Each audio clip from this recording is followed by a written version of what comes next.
Hello and welcome to the podcast that slags off electric vehicles. Straight in there.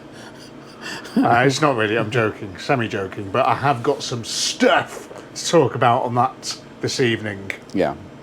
Haven't we sort of done that to death, or is this new stuff? It's just, no, it's news. Oh. I'm the electric vehicle news centre for people. Right.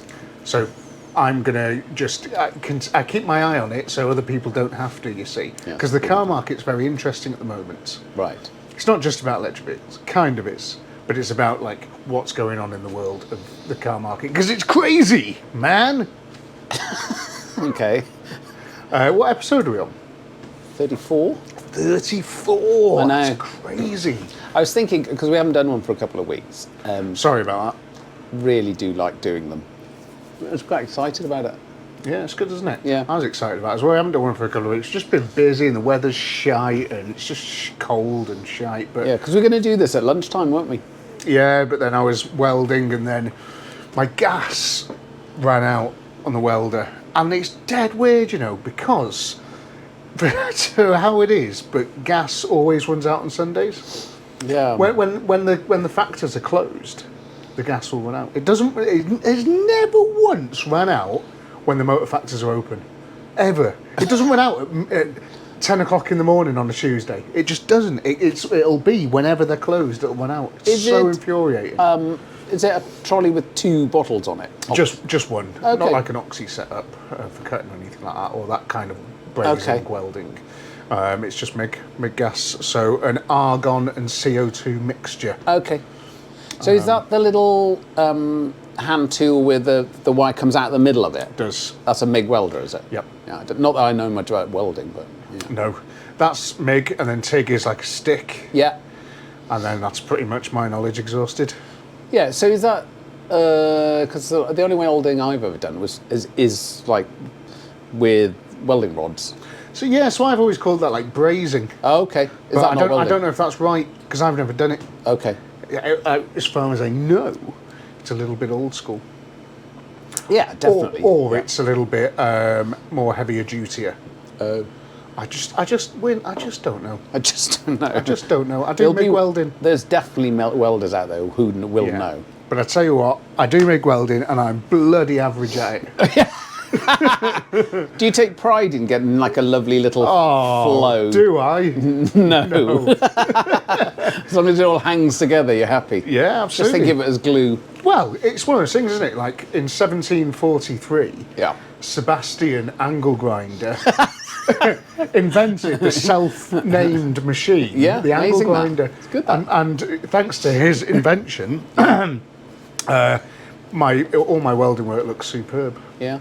So Good, no, that. yeah, it's indistinguishable from what was there before the rust. It's like Johnny Sax. Who's Johnny Sachs? That guy who plays a saxophone. It's good, that, isn't it? It's true, yeah. Yeah, I guess you Brian know, having the harmonica. last name Sax, he was always going to be leaning towards. He wasn't Very going true. to play the guitar, was he? So true. Yeah. That's why you're called Wynne Fighter Pilot. Yeah. So yeah, I've got a few things to talk about. We've got Okay. some So other have I. stuff happened So, in life, what? Okay. which you know about. Oh, do I? Oh. And we said we were going to do it together, but we're not going to do it together now because, I don't know, you're just a bit of a flake, aren't you? No. We talked about it Friday. So this is about learning to ride a motorbike. Learning to ride a Well, motorcycle, there's 2 things. yeah. Okay. First of all, I don't need to. It's True. Well, yeah, you're right. You don't. because I can Yeah. already. Yeah. So it's just admin. So you've got a It motorcycle is the license. admin, which is a lot more than it would have been back in the day. How much is it? Oh, well, fucking hell. So far, I'm 580 quid in and I've been nowhere near a motorbike. Nowhere near. So you've got to do a theory test, which is 23 quid. Right. And my CBT, well, I've got to do my CBT on the 5th of March, which is 195 quid. What's a CBT? It's compulsory basic training, I think, which is just making sure you're not a complete womble. Right. And then so you've got to get that before you can go in for your big bike test. Yeah. And then the big bike test, I think you're looking at 600 quid to £1,000, something like that, for the big bike test. is that all of the lessons leading up to it? Yeah, so it's 5 lessons and a test. Yeah. Is roughly what we've budgeted. Yeah. Because I'm very much a novice. So I just quite a few lessons. But he says some people can just sort of fast track it and stuff. But I was like, look, I don't really want to go for like an intensive fast track thing. A, because I'm busy and I can't really give a week of my life up. But also because I want to take my time. I'd rather just sort of have a little, baby steps it, because I am the kind of person that will get behind the wheel of a motorbike and think I am like Rossi or something, and want to go as fast as I possibly can everywhere. I'll stop you there. There's no wheel. It is definitely handlebars. So Shit. That's a. What else don't I know? Why don't they put wheels on motorbikes? Yeah. It's weird, isn't it? But yeah, so then you've got to do that. But the other stuff, which is the cheapest thing about riding a motorbike, is the motorbike.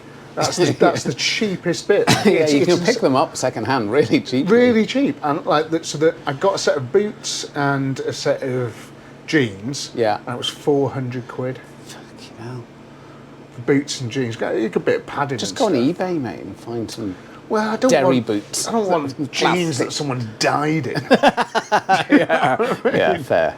Because that's why they're on eBay. Yeah. You can see one leg of them slightly scuffed. But you'd be amazing how many midlife crisis guys buy a motorbike and then go either scare themselves or suddenly realise that it's like. So I had a friend of mine who's dead now, unfortunately, top man. But because he's a family guy, and they'd go out for Sunday lunch, so his wife and the 2 kids would drive in the car, and he'd like follow behind on his motorbike, and that all just seemed to me like, what are you doing? That's a bit weird, isn't it? It's a bit weird, but he got to ride his motorbike, but it felt like he's still tethered to the family unit. Yeah, I'd had to do 30 mile an hour everywhere because his missus was driving the family car. Yeah. That's a bit shit, isn't it? I'm really hoping to just have some nice sunny days, because one of the reasons I've wanted to do it, and I knew this day was going to come when. No, we talked about it about a year ago, and probably a year before that as well. Yeah, yes, it is a yearly discussion for us, but now we're going to do it. Well, I'm going to do it anyway. I think you should do it, but obviously, you've got like a missus and stuff, haven't you? So it's not that. Isn't that there's very Belle's very on side for stuff like that, but it's galling, isn't it? Because I had a 1975 850 Norton Commando. I'll put a picture of it. Nice. How are you going to put a picture up of it? I do the fucking editing. I'm going to give it to you. Oh fuck. And you can put a picture up of it. Right, okay. And it's an absolutely gorgeous thing. And I rode that around. What's the timestamp? 8:27. Thanks. And I rode that around for 10 years without a license. Bloody hell. It's like rules is for fools. What years was that though? What was that? That must have been about. It's in the 90s, really. Bloody hell, fair dues. Yeah. Lovely thing. Yeah, I have seen the picture of it. It looks exceptionally cool. So an 850 twin with no electric start. So you did have to sort of like commit to starting the thing. You couldn't pussy about. Bloody hell. Because if it kicked back, it did hurt a lot. Good God. Yeah. And point signet, because they said, probably the best thing to do with the Norton Commando is put the electronic ignition and all that. Never had that. Never. Always had. It was all completely original, and it would start first or second kick every time. Well, electronic ignition is the work of the devil, and for people that can't work points. Yeah, there you go. What you should always have is points in your car. Yep. Learn how points work, and then have a spare set in the glove box, because they're about £4. Yeah. And then you get away with all that smoke and mirrors. It doesn't work. And then if it inevitably goes wrong, which it will, there's no way for you to diagnose it, because it's all a sealed magic box of magic. It's a bit scary, that whole advanced retard, strobing and all that sort of thing. Advanced what? Setting the point and the timing up and all that sort of stuff. Yeah. For electric? For points. Yeah. So why are you messing about with the timing? Yeah, exactly. I didn't. I used to get this mate of mine to do it for me. But I used to watch and go, I do not know what you're doing there. Yeah. Cool. Well, you don't have to do anything with the timing. to do anything with your points, you don't have to. Okay. But part of like, if you were to make a real nice job of your servicing your old classic car, you probably would check the timing. Okay. And make sure it's all nice as you're doing a big service like changing points and stuff like that. But essentially, all you have to really do is take the old points out and put new ones in, and just make sure they're gapped correctly. Okay. And that's it. But as you're doing it, you have to make sure the engine is at a certain point. Top dead centre. Kind of, yeah. I just threw that out there. Yeah. I don't know what I'm talking about. But it's in a way, yeah, because it's like there's like lobes on the distributor. Yeah. Which move the arm of the points. Yeah. And you have to get it to the highest point of that, which I think one of the strokes is top dead centre. Okay. Anyway, see, this is the stuff that I'm interested in that you know about that I don't. So this is how this whole podcast started, because I'd be asking you about this sort of stuff in here after 12 million pints of lager, and then you'd be saying, how did it go upside down? Have you ever killed anyone? Yeah. Have you ever bombed anywhere? It always came back to that, didn't it? Yeah. So anyway, motorbike. Yeah. So I've been looking at this Royal Enfield. Yeah. And you said on the message, because I sent you a picture of it, it's sick. I'll show the camera. Well, that blue one. Why don't you do what I do and show that when you've got a bike, show the picture? Do you want me to show the picture of your? You get your notes on it and show That's a good idea. Because then it saves me having to edit it in them.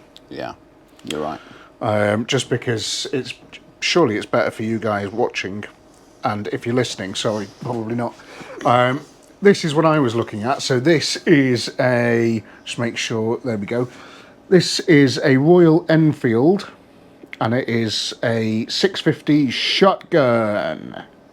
And I know absolutely nothing about motorbikes, but I saw that and I thought, whoa! Did you see it in the showroom and in Smith's? Have a little sit on it? I did. And I guess the main thing for you, because you're a big guy, is like that. Yeah, you sat on it. It's like I haven't sat on it. Don't worry about like taking any passengers on that then. I don't want to take any passengers. Oh, don't you? No. Wouldn't that be a cool thing to do? Come on. Do you have to be riding for 2 years or something? Oh, is that true? Oh, I've got no idea. I thought you might. I don't know. Like I said, I didn't do anything to do with rules. Didn't do it. I'll ask when I go. But yeah, well, if I can't, if some hot chick says, "Can I jump on the back?" Yeah. I'll probably say, "Well, why don't you drive it and I'll jump on the back." Yeah, it's easy. I'll show you how. Yeah. See, this is why I don't do this, because I can't find it now. Yeah. You go through pictures one by one, which is insane. Is that because you've not got your glasses on? No, it's just that I've got so many photographs. I know roughly the year when I sold it, so that's when it looked its best. Your photos go back to 1999. That's incredible. No. Anyway, you said we'll edit it in. It's fine. Yeah. You said it was a bit basic. What, the bike? My Royal Enfield shotgun 650, but I don't know anything about that, so I don't know what that means. What does basic mean? I mean, it's like having a classic motorbike, but it's more reliable because it's new. But they haven't changed. I think they're made in India, aren't they? So that is something that I found out today and was a little bit like, what the Not fuck? that matters. I think they're basic in that they have all the constituent parts of a motorbike, and they work, but don't expect it to have earth-shattering acceleration or anything. Like it's going to be fine. It'd be a great first bike, I think. I wouldn't buy a new one because there's so many brand out there. New, they're like $5,500. Well, it's pre-reg, but $5,500. Yeah, well, why not buy one second hand for? Because the shotgun's new. It's a new. Oh, I see. Bike, so it's only just new, and I really like the colours and stuff on it and the way it looks. Yeah. I don't know. So 650 will be fast, no? Yeah, that'll be fine. Is it a single cylinder? Why are you saying fine? No, it'll be fine. It's not going to be like... the thing is, modern motorbikes are ridiculous. Like, so the Japanese bikes and the Ducatis, the Italian bikes... I really like Ducatis, but I've not seen any that I like, really. They're it's like exotica. It's like... in car terms... Yeah, so what's the Royal... What are we looking at?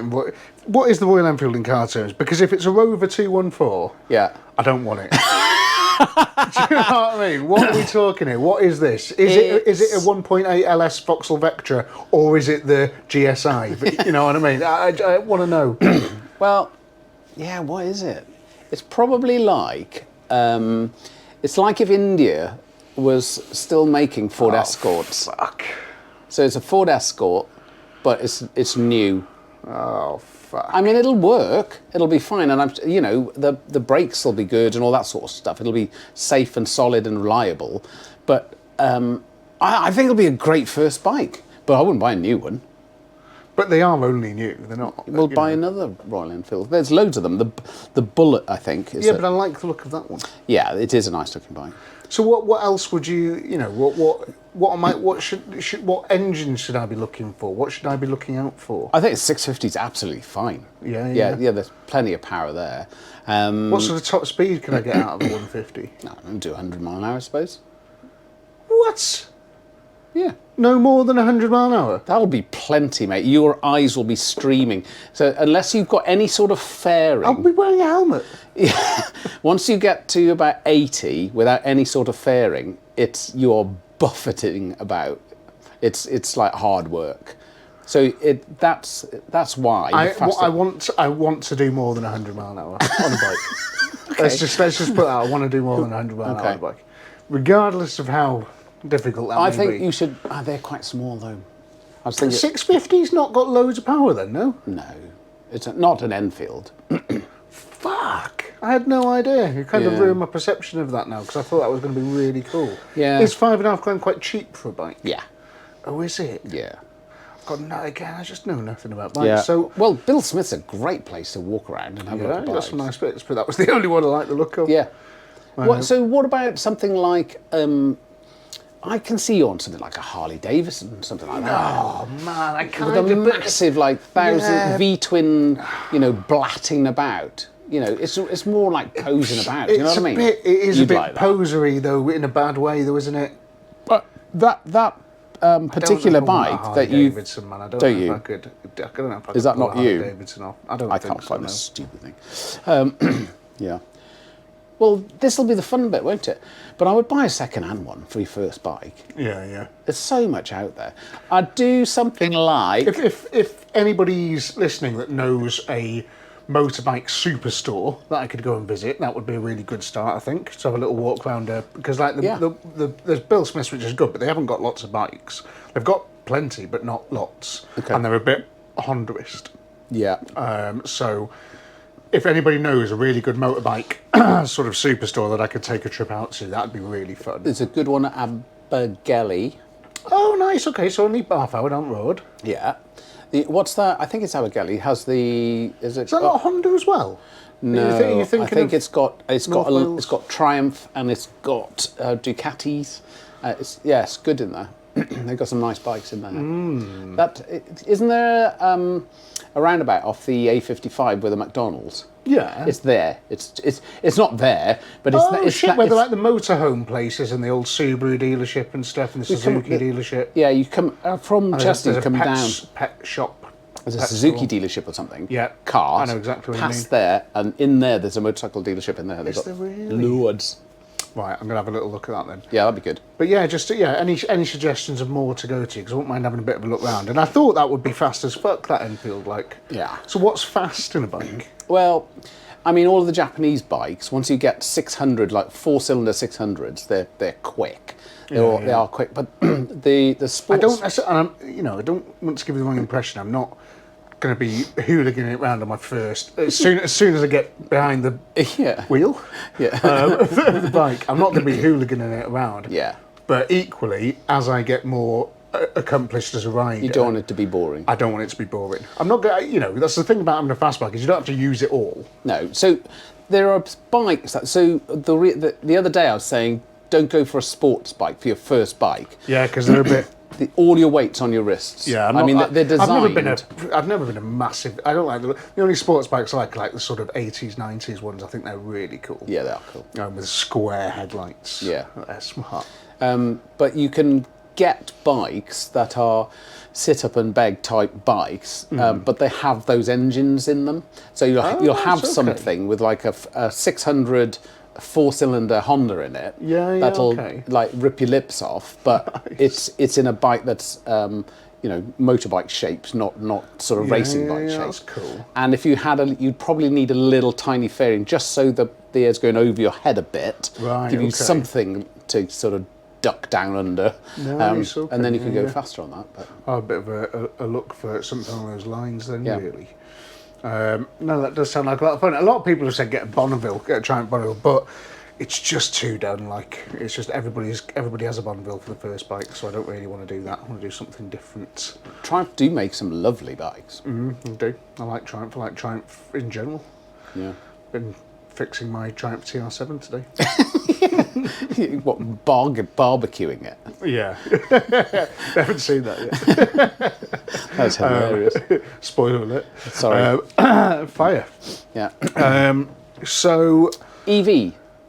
Should we do... Oh, I've got some stuff. Okay, go on then. So one of the things that... Because we'll save EV stuff, because I think if we go straight on stuff, we might lose a lot of the listeners that are probably listening now. So what happens, we'll have these really good conversations, and then I'll go home and go, oh, I forgot to say about that. So You've not brought any props with you this time either. I haven't. So this is one of the things. So I remember this guy who had a nose wheel failure on a Hawk. Oh, He's shit. a student, solo on his own, and he... A student flying a Hawk? Yeah. So these guys are like, by the time you get to advanced flying training, the guys flying the students, they're very accomplished. They've been flying for 3 years. Okay. And now this is But they're still counted as students. They are students, so they're not fully trained, but they're very competent. And this guy was flying around, put his gear down, and the two main wheels came down. If you watch the last one, you'll know what we're on about. But the nose leg didn't come down. Even if you didn't watch the last one, you probably got that. Because planes have got 3 fucking wheels, haven't they? Fair. So can I just make a pint? Because I'm really fucking bored of this water now. I had a water because I had a bit of a dicky belly when I first turned up. But now I've seen you drinking yours. Yeah, it's really nice actually. Sorry, so what were you saying then? So this guy had... Is that Wrexham you're drinking? Yeah, it's lovely. He had a nose wheel failure, so he went to Llanbedr, which is Harlech. We had a relief landing ground at Llanbedr, still there. What does that mean? What's a relief landing ground? Well, so we flew out of RF Valley, and we had Mona, which was our relief landing ground. So if you've got all of these airplanes flying around a valley, there's just no room in the circuit, because you come back to the traffic, the visual traffic pattern, and people are flying round and round. That's good. I know, isn't it? Flying round, they're practicing different things. There are different things to do. So you can drums, violin, all of that. Yeah. And there's not much room in the cockpit, have there? Have you ever played an instrument in the cockpit of a plane? No. What's the biggest instrument you could play in the cockpit of a plane? Could you? Penny whistle. Guitar? Oboe. You're not getting a guitar. You're not getting a guitar. Okay. Sorry, carry on. So this guy, we had places you could go and just practice going around and around the visual circuit. So you literally you touch down, go full power, and you go up into the circuit, go around again, and the instructor will say, okay, this time I want you to do a flapless landing. So you're simulating. So when you put the flaps down, you change the shape of the wing so that you can land at a much lower speed. So if that doesn't work and the flaps stay up, then you have to, there's things you have to do. You have to use shallower angle of bank, and you have to be wider from the runway when you're in the circuit.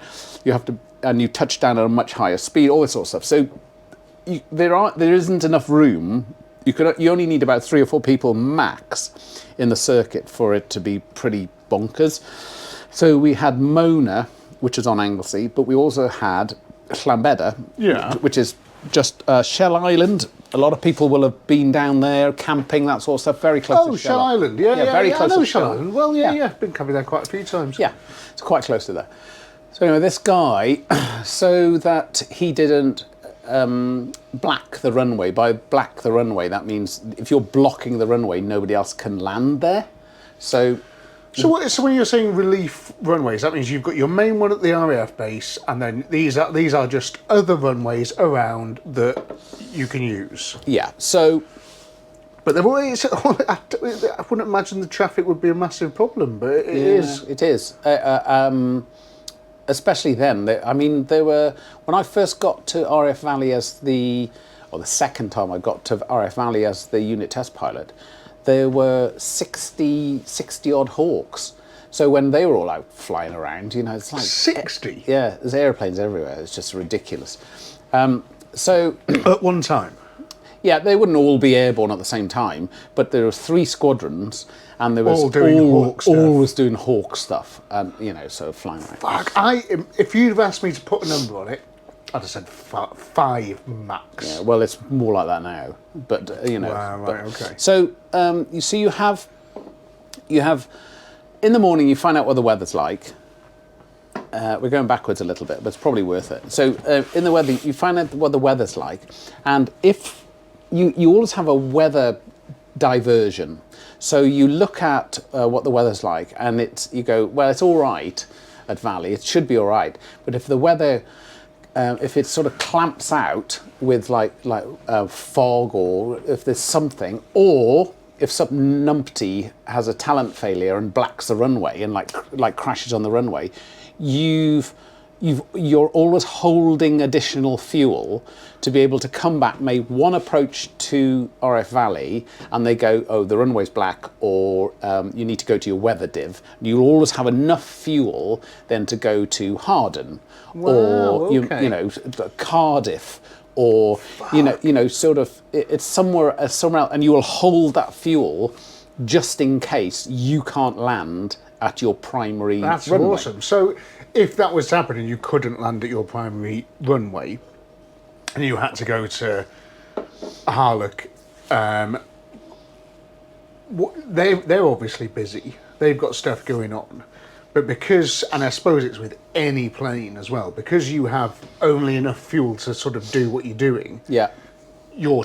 Everybody else fuck off. You're the only one that's landing at that point. And it's literally, and you can, because if you're coming back on fumes and you go, I need to go to my weather div, and say it's like Wharton in Lancashire, so you go across the sea towards Wharton and you call up, and if you're very low on fuel, you can call fuel priority, and they'll move everybody out of the way. Because it's like, that's so cool. I need to get on the ground.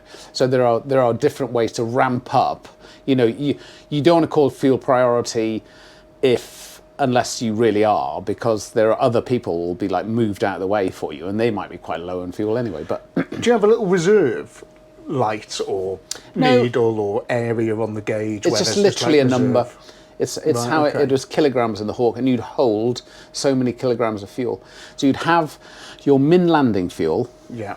and you add a bit for mum over that, and then you'd have your weather div fuel, and you knew what that was, and you had a card those flight reference cards we talked about. yeah. But also you'd have a div card in there as well, and To tell you where to go. yeah, and you'd have Wharton, I don't know, Cardiff, Harden was one, all this sort of stuff. So you knew how much fuel you needed to get to those places. Wow. And you might it'd say it on there. yeah, and you might look at it and nice. go, I've got, I don't know, 350 kgs of fuel, and you go, well, I can't get to Cardiff, but I can get to Wharton, because it's just across the sea, so you just go over that sort of stuff.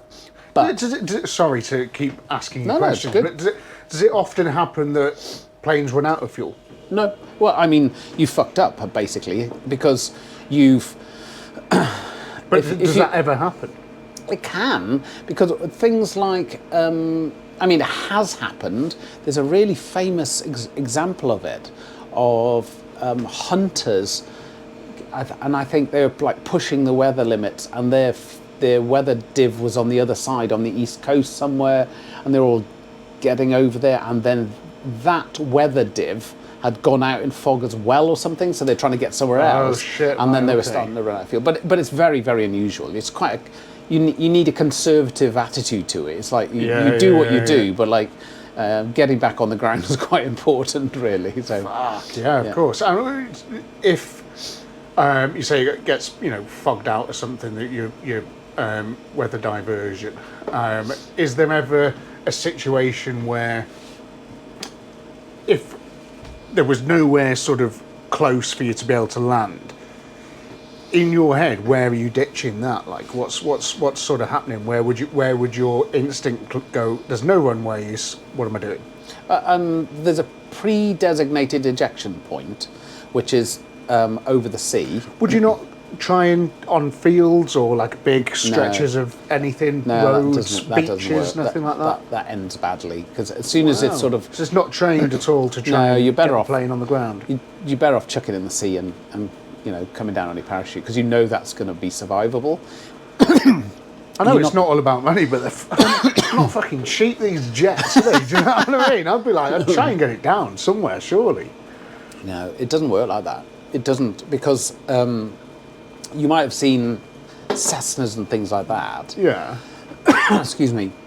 Land on a ploughed field or something like that. You can't do that with a jet. It's going to turn upside down and it's going to end badly for you. It's going to spoil your day. Right, yeah. So you're better off. Is that just because it's hitting the ground too quickly? Can you not hit the ground as slow as a Cessna? No, you're going much faster. Right, okay. But if it's not a prepared surface, you're fucked anyway, really. If you're on grass, all bets are off because are you going to sink in on one side? Are you going to cartwheel? I'd imagine it's the equivalent of if I was to try and drive through a field in a 1 litre Ford Fiesta. Yeah. I probably could if I was going quick enough.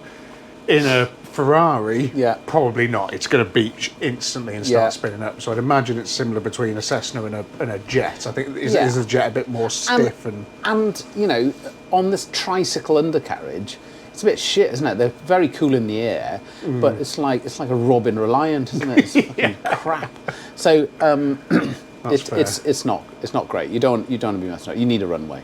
Yeah, cool. I'm just going to go and smack that thing because it's so bloody loud and it just stops as soon as I move near it. Should be off anyway, I think. So the whole point is you can end up having to go to your diversion for a number of different reasons, and it can be weather or it can be that somebody has crashed on the runway. So if somebody crashes on the runway, then you're knackered, aren't you? Because you can't land there. And so this guy was sent to... God, that's better, isn't it? Yeah, that's much better. He was sent to Llambedda because we had a known situation where his nose leg wouldn't come down. So he landed and he did a really good job. So he touched the main wheel down and then touched the nose down and came to a halt. And he's the thing about this bloke, I can't remember his name, but he was incredibly intelligent and a bit odd. And the reason I remembered him was for two reasons. But the first one was there's a guy who's still at Valley, so I can't say his name, but he wrote a report on him that said Pilot Officer Jones, his name wasn't Jones, he said, has the intelligence and the skills to possibly be an astronaut.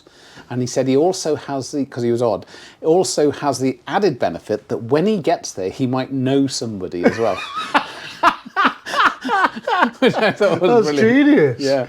But also, so he came back to the bar and everybody was like going, oh, fair play, mate. You're weird, but you did really well. That was really good, getting that thing down. Yeah. And brilliant. he was like, he had his moment in the sun. Yeah. And the very next morning, a guy took off for the weather ship. The weather ship took off the first aeroplane and he'd fly around Wales. So you get the forecast and then an experienced instructor would get off and literally fly all around Wales and go, yeah, no, it's good. And then radio back in with a forecast.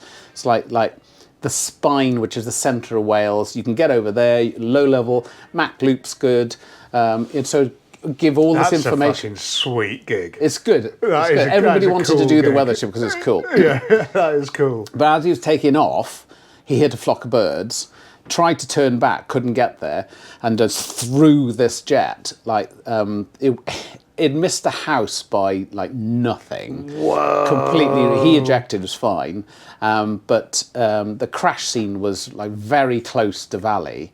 And one of the... it took out a dry stone wall, and there was the mangled bits of a hawk, like in this bloke's garden. Shit. You know, so all this sort of stuff. So that's cool, isn't it? So this guy who is that finders keepers for the guy who lives there?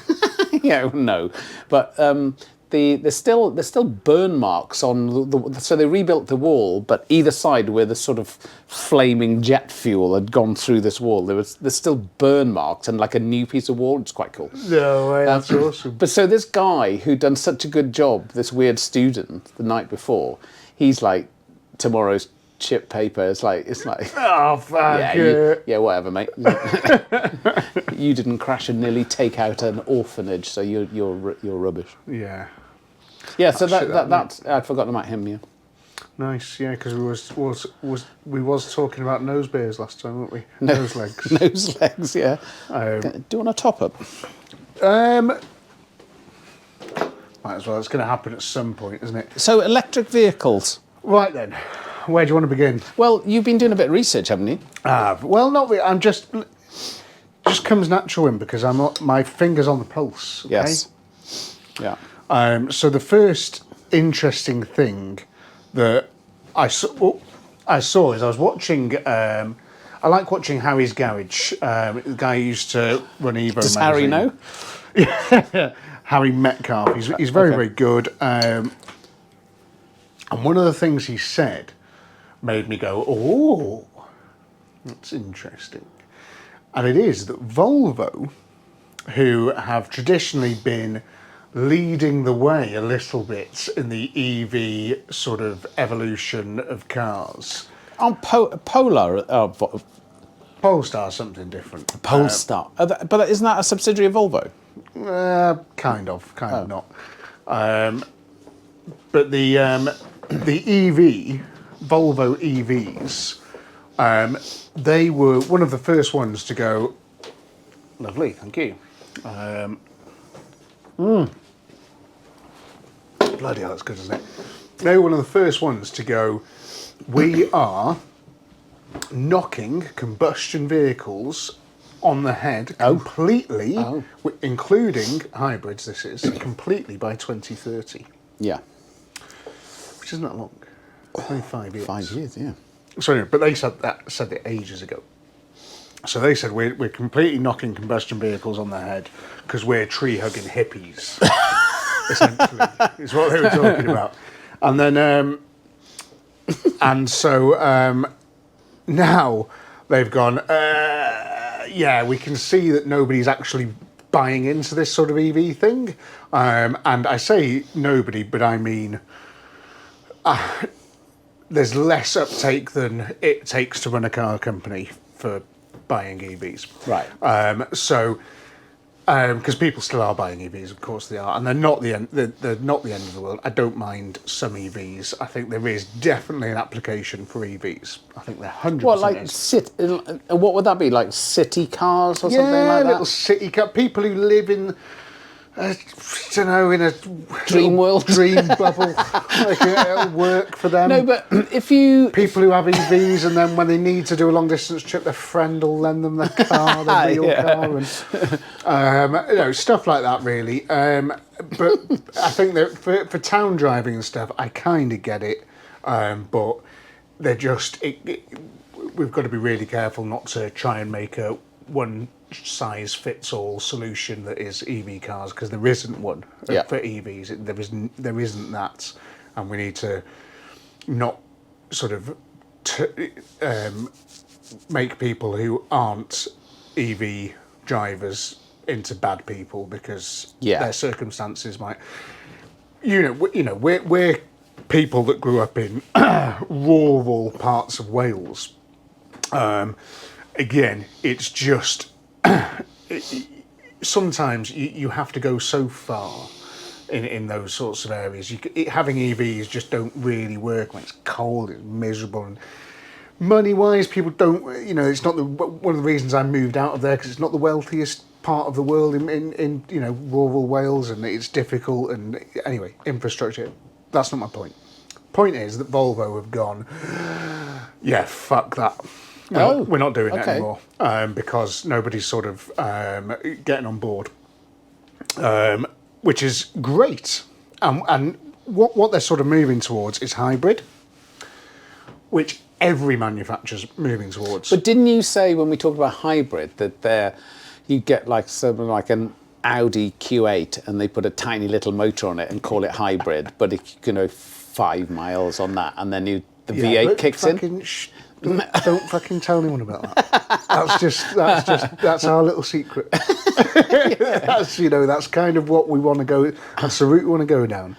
I would love a 4-litre V8 car that will, if I need to just nip to here, I can do it on electric power because I'm in the city. Yeah. If I just need to go 3 miles in the city, I can do it on electric car. If I just want to nip to the shop, grab something, if I want to do that, it's on electric power. Great. The way you drive, though, I'd switch it off as soon as I got in the car, just so I could hear the engine. Of course yeah. I would, but yeah. No, but what I'm saying is, I think isn't it like if you try to accelerate properly, you're off the hybrid straight away, aren't you? Off the electric. In some cases, absolutely. But like the, I'm not totally like that. I would use a bit of electric range if I had it, as long as it wasn't a plug-in. So the plug-in hybrids are a little bit annoying because you've just got no best of both worlds. It's a bit of a you sort of spend most of your time nipping around on the fossil fuel, but the fossil fuel engine is not so good, and it's just anyway. It's just not really the way a self-charging sort of EV hybrid is my thing. I think that's really cool. I had a Citroen hire car for work a couple of weeks ago, and that had the thing where it recovered. No, recovered. Yeah. Well, I think it was a plug-in as well, but there wasn't much. But on the way down to Aberporth in West Wales, like going down a lot, you're braking and it's charging. Yeah. And I only managed to get like a tiny bit of charge on a really, really long, and then as soon as you use it, it's like, thanks, you're back on the engine. Yeah. I couldn't, starting from zero, it's like, it didn't do anything. Yeah, again, I don't mind. I just, it's not my particular thing, but in a world where, plug-in hybrids are probably going to do, very, very well, and that's fair enough. I think that's still cool, as long as we do have an option that if I want to drive it very far, if I want to tow anything or whatever, I don't have to worry about the fact that I didn't plug it in the night before because it was pissing it down with rain, and I don't have a garage, I don't have a driveway. So, it's one of those things. It's not, again, it's that one-size-fits-all solution that it doesn't exist. There's no such thing. 4 extension cables all like clipped together. Exactly. We don't all live in a nice, semi-detached with a driveway with, a garden and a carport and plug-in. So we don't. That's just. Anyway, so Volvo have said, we're going to pay that off, and the reasons they're citing is that they. And again, this is getting away from EVs a little bit now, and going into the world of cars and car sales. And the Volvos are not selling anywhere near what they need to in terms of EVs. And I sort of looked into it. And there's a couple of reasons why. And the first thing it said when I started to look into it and Google it was it brought China up instantly. It was just like, China's fucking everything with tariffs and stuff. China's sort of being a bit of a pain. So I was like, right, okay. I think you think that the tariff meister is not China. Anyway, let's not go there. But the interesting thing, which we'll come on to with the Volkswagen thing, you can sort of see what's going on. Okay. So anyway, the scaling back EV stuff, as is Ford, General Motors, all these other things, they're all deciding to go, well, hang on, we're not going to do that because nobody's buying these cars. And again, when I say nobody's buying these cars, I mean nobody's buying them because there is a huge problem with prices. And if you Google, are electric car sales increasing, you will see an increase in electric cars, right? But it's all you have to look beyond what that graph is sort of showing, and looking beyond. And this is going to get a little bit technical and a little bit facts and figuresy here. Okay, so we're going to look at this Volvo first, right? So a Volvo full EV. Yeah, EX40, right? Yeah. So brand new, that Volvo is Yeah. £48,000, brand new, right? And the one of the reasons they're knocking it on the head is, you know, they're slowing down on that side of production and going into more of the hybrid production. Is that the uptake is so slow, so they're having to discount these cars massively. So they're knocking a few grand off if you want to go and buy it brand new, which 5 years ago Volvo didn't do at all. They couldn't make the cars quick enough. There was no availability of cars. But now they're like, well, you can have a brand new one. It's 48 grand, but we will knock a few grand off that. Thanks. And the EX40 is like it's just it's escort focus, you know what I mean? It's like, but it's this higher up one. It's the sort of mid-range SUV. Mid-range. It's just you get it. Small SUV. Yeah, small SUV. It's just Tiguan or yeah. That's that kind of thing. Nothing crazy. So anyway, £48,000. It is. Isn't that? It's a hell of a lot. It's a hell of a lot, considering. So, a less than a year old one of those, with less than 4,000 miles on the clock. Yeah. Bearing in mind it was 48 grand when it was brand new. Yeah. Is now, you can buy one on Auto Trader, because I've been looking this afternoon. Yeah. 30,000. Holy shit. So it's £18,000 less than it was 4,000 miles ago. It's an insane drop. It's crazy. And that's not sustainable, is it? It's not sustainable. And that is due to their own discounting. Yeah. And it's due to second-hand buyers just not wanting them. They're just not, you know, there's no real incentives to buy them second-hand, and the price drops dramatically. And one of the reasons there's not massive incentives to buy them second-hand. So another one that I looked at, because I thought, I can't just do Volvo. Let's have a look at some others. So Audi, the Q4 e-tron. So they're £52,000 brand new. Yeah. Slightly more expensive. Nice. If you buy that car on PCP, Right. Audi are giving you, it says on their website, you can go and look this up, a £10,000 deposit contribution. Holy shit. £10,000. PCP deposit contributions aren't new. I used to do them when I was in Volkswagen. Yeah. But the most you'd get was 1,500 quid on a Golf. Yeah. And that was just because we were trying to make numbers up for the end of the, you know, sales quarter or whatever. 10 grand. 10 grand off this EV, because they're desperate to shift him. And again, huge knock-on effect in the second-hand prices. So, a slightly different example to show how dramatically these things depreciate. But also, if you're the kind of person that would go out and buy a second-hand EV, Yeah. this is a hell of a yeah. But this is the sort of thing that maybe if I was going to buy, I was going to say, this is what I would be more take interested that back. in. Yeah, my only downside to it is the warranty. So the car in particular is the Audi Q4 e-tron. Yeah. And I wasn't able to do this with Volvo because the X40 is too new. So a 3-year-old, and you get a 3-year warranty with these cars. So a 3-year-old, so it's out of its warranty. But if you buy it from Audi, you get a year's warranty. Yeah. So you get 12 months warranty. So you're okay for 12 months anyway. And then, you know, you can buy extended warranties and stuff if you want, because the warranty thing with an EV is huge. Yeah, If that battery go bang, the car's bricked, it's scrapped, it's gone. So, 3-year-old car, and I found a cheap one with quite a lot of miles, 80,000 miles. But again, it's, you know, it's a new car. If everything works and you've got a warranty and all this sort of stuff, and it was at an Audi dealership, so it'll have gone through their checks. £16,000. And it was 52. The new one's 52. So brand new is 52 for the same model. So it's gone from £52,000 16 in 3 years. in 3 years to 16k. Yeah. Insane. That's insane. Pure insanity. So, for example, I used to sell Volkswagens, right? As I've told you several times. A 3-year-old Volkswagen at the time. So, say if it was I don't know what the equivalent of that car would have been. Maybe a Touareg, a base model Touareg or something.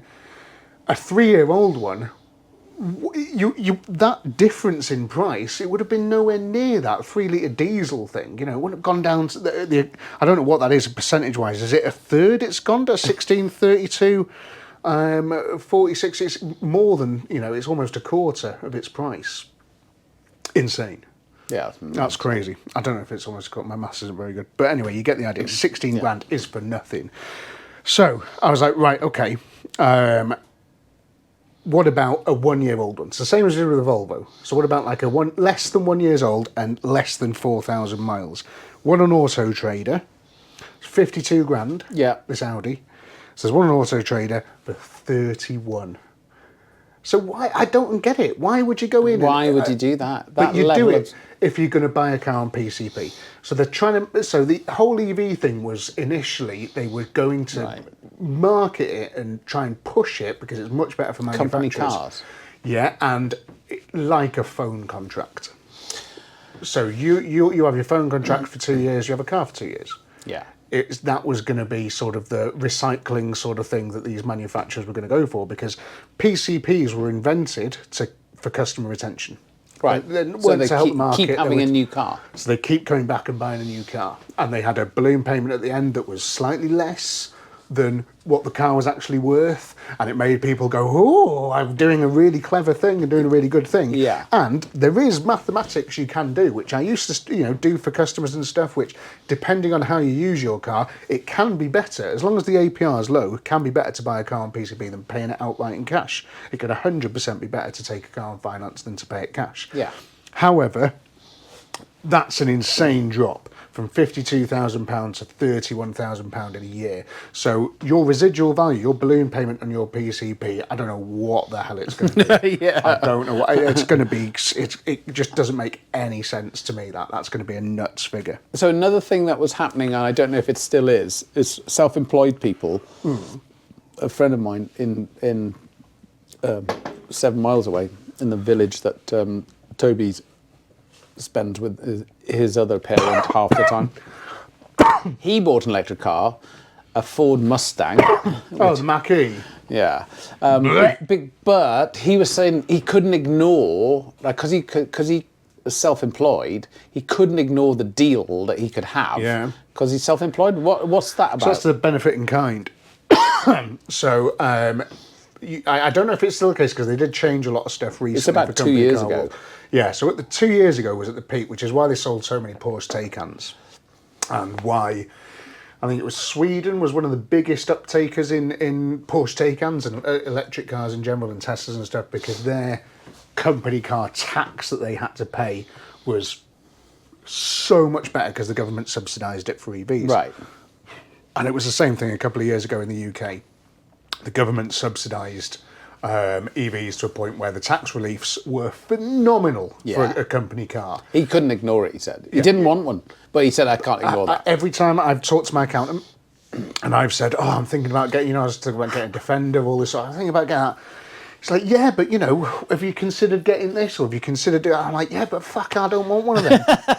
Yeah. But the difference is huge in how much you pay difference wise. So there was but I don't know if it's the same because I haven't looked recently, and I know a lot of things changed recently with the sort of tax rules and stuff. So just on the price thing, I wanted to then go, okay, well that's fair enough, isn't it? But what about that's a depreciation of these EVs. I'm cherry picking. People might be thinking, they might go, oh, you're just finding bad examples. So what about a petrol car? I bet petrol cars, what about that? Yeah. So I found one. So BMW do the 530e, which is the car that if you're looking for an Audi Q4 e-tron or a Volvo EX40, you should be buying a BMW 530e because it's bigger inside, much, much, much bigger inside. The inside. Is this the touring or the? Yeah, the estate. Or probably even the saloon's probably bigger inside. Yeah. Those SUVs, they're tiny inside. It's weird. I don't get it. They're like Fiestas. Like a reverse TARDIS. Yeah. It's the weirdest thing. It's really thing. big. No, it's not. It's not. It's so fucking small. I used to have people buy, when the Tiguan came out, because it was one of the first SUV things that Volkswagen did, apart from the Touareg, when that came out, I had people that would buy one without looking in the boot, and they would turn up with their old car that might have been a Golf Estate, and they're thinking, oh, it's a big car, this Tiguan, and they'd have a pushchair, and they'd have all the gear, and they couldn't get it in the boot. Oh, wow. And they just bought this car. They were taking delivery, and this wasn't a one-off. This happened all the time, and I had people going, "What can we do?" And I'd be like, Roof rack. "Yeah, A fool. Yeah, roof box. I don't know. You bought the car. Get rid of the kid. Yeah, get rid of the fucking 2 kids. Like, buy a smaller pushchair. Cut the pushchair in half. I don't know, but you've fucked Get a up. backpack. So You fucked you up. fucked up. See you later. I've gone busy. So anyway, BMW no longer do a diesel 5 Series, which is a crime in itself. However, whatever. Because that 3-litre diesel was lovely. Oh, phenomenal. Yeah, what a car. So they now do a 530e, and a 530e is a 2-litre petrol hybrid. Fair enough, I'll take it, whatever. It's 200 horsepower, whatever, I'm not bothered. Would have preferred a 530. Anyway, so that car, and I picked this because it's the same price brand new as the other, Yeah. so it's £52,000, right? Brand new, you get one 50. Petrol. Yeah, so they only do the petrol, so it's a 530, so it's a hybrid. It's a Okay. It's a hybrid So the car. E, I was wondering what the E is. Yeah, so Hybrid. it's a hybrid car. Okay.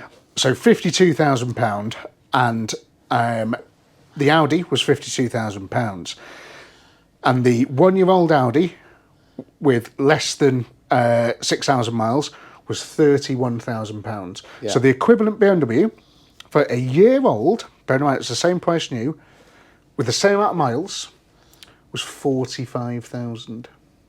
And that's why they're not selling EVs, and that's why it's unsustainable. And Yeah. even if you look and you see, oh, the figures are going, it's because Audi's giving you 10 grand deposit contribution. Yeah. If it doesn't matter to Yeah. you whether you're going to have an EV or a petrol drivetrain, you walk into Audi or BMW or whatever, and you go, oh, God, I've got 52 grand to spend. And they're like, well, I tell you what, if you buy it this way, you can have it for 42. Oh, fucking hell, 10 grand saved, and I get the same pretty much car, but it's electric. Fucking hell, I'll do that. Yeah. But the problem with that is, it's unsustainable for Audi. Audi aren't going to make any money. They're not going to continue to do it, and it's massively hurting their business. Are they just shifting those cars because there's something in the pipeline? They're going to stop doing that. I think so. So they just get rid. Yeah, because they're clogging up the sort of storage areas. They're clogging up the forecourts. They can't really move them on. They're having to. A lot of these cars that I saw were ex-demonstrators. They were at the dealerships. Yeah. And they just can't move them on. They can't get rid of them. They're having to, 31 grand for a year-old car that should have been 52 is giving it away. They're struggling to. What about? I don't know if you finished that, but what about hydrogen? What about like biofuels that you can put in a normally like a combustion engine? What about any developments? Have you seen anything on that? Nothing tangible. Yeah. So hydrogen, that's a whole different thing, isn't it? Because you need to get that fuel. And there's a few places, but not many. But there's just not enough. It's very difficult to make it and do it and all that sort of stuff, and to make it so it's just the case of going to a petrol pump and filling your car up with it. It's not quite there yet, and it's the same with a lot of that sort of thing. But that is my dream. My dream is for a synthetic fuel, human-made fuel. That is the dream, because then we can forget about all these cars that go wee. like Blade Runner. Yeah, and get back to cars that go once, because that's what everybody wants. I like the wastegate thing that you did. Yeah. Most cars don't have them, but I added that in because I would modify my car. In your Evo 8 or whatever. Yeah, it would be an Evo 8. Interesting that it had EV at the beginning of it, and it was anything but. Very true. So, just to sort of that's that side of things. That's what's going on there. But the problem is obviously they're massively hurting their businesses by building cars that they're not making any profit on, and Yeah. then they're having warranty problems and stuff, and there's just no money to pay for any of it, and it's just. I wonder how many goes people around go, and I don't over. like it, can you have it back? And they go, yeah, no. Yeah, No thanks. sorry, we don't really want No, that no, back we don't want because that we've back. got another 12 round the back. But it's only got 4,000 miles on it. Exactly. Or we can buy it back, but we'll give you 16 grand for it. Yeah. So China. China. Volkswagen's fucked. So Volkswagen does Audi as well, like Skoda and all these things. VAG. Yeah. Vag. So Volkswagen's fucked, unfortunately, at the moment, and they are going to try and do other things, and there's stuff on the boil, but they're doing a similar thing where they're trying to get rid of a load of shit and go into something different. And this is such an interesting fact. So You're building it up. Better. China Yeah. was Volkswagen's single biggest market share in the 90s. Oh, really? So Volkswagen sold the most vehicles to China in the 90s. Wow. How nuts is that? How's that working out now? And now, yeah. insane. So Skoda, they sold a lot of Skoda and Skoda Same specific thing, isn't models that? for China. Yeah. So they now sell next to none in China. It's completely tanked, almost. And Volkswagen has absolutely tanked as well. And for the first time ever, BYD, Yeah. which I think stands for like buy your dream or build your dream or something, has overtaken Volkswagen in China. It sells more cars in China than Volkswagen now. And by BYD is Chinese. Yeah. Yeah. But that's huge because there isn't just BYD that make cars. China is now a market of its own, and Yeah. they're exporting to other countries. And Volkswagen used to be the one. It used to be the boy, and now they're not. And now Interesting. and they're really, really struggling. And this is why, at the moment, Volkswagen Audi, they're looking in Europe at 4 factory closures.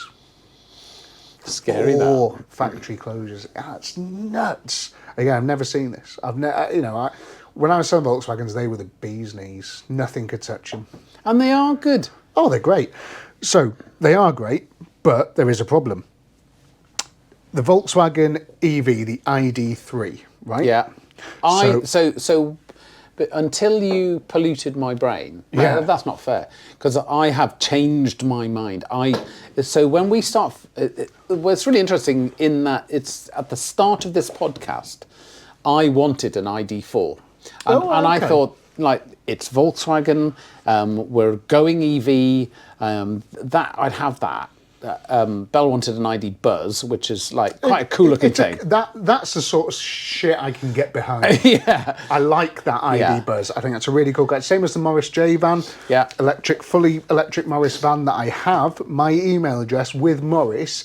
As soon as they start selling these or releasing things, like, fully electric yes, van, mate. I will see how much they are, and if I can afford it, I'll get Because it looks one like for a Tasty classic, doesn't it? Yeah, and that's what I imagine love. that painted up. Oh, like, what a Tasty Classic! Yeah. It's gonna be so sick. Yeah. So that sort of thing, for me to nip up and down to the record shop and back, Yeah. leave it at work, don't have to worry about commuting in it and Yeah. stuff. Charging Great. up at work. Exactly. So I love all that side of electric cars. I think that's really, really, really cool. But again, get away from the one size fits But all now, stuff, no, I'm not interested. which is your ID4. I'm not isn't it? interested. Yeah, not interested. Totally So- get a Golf. Why would you get an I'd rather ID4 get a when Golf. there's a Golf? Yeah. So anyway, ID3. ID3. Sorry. So, but you're absolutely right. So yeah, ID3. In China, BYD Yeah.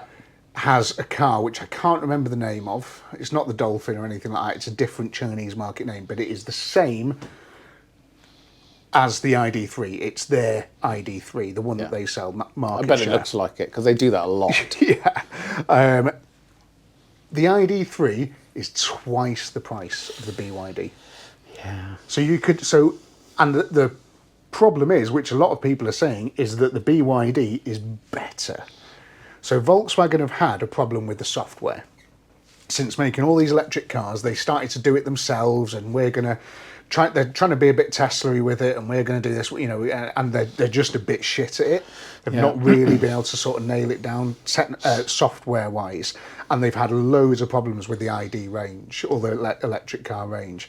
So in China, BYD has sort of overtaken them, and BYD has shown, look, Why would you buy that Volkswagen when you can have our car, which works, it's got more technology, it's got better technology, it does cooler things. One of the BYD cars has a vacuum, it's like a self-cleaning car. It's fucking nuts. Yeah. But I'm into it, like, I love it, you know. But you're being listened to, the whole time you're in it, you're being listened to. That's true. It's going straight back to Beijing. That's all I'm saying. And they're going to be listening to this, aren't they? They're listening to this. And they're going to go, yes, talking about BYDs. I like them. Our new overlords.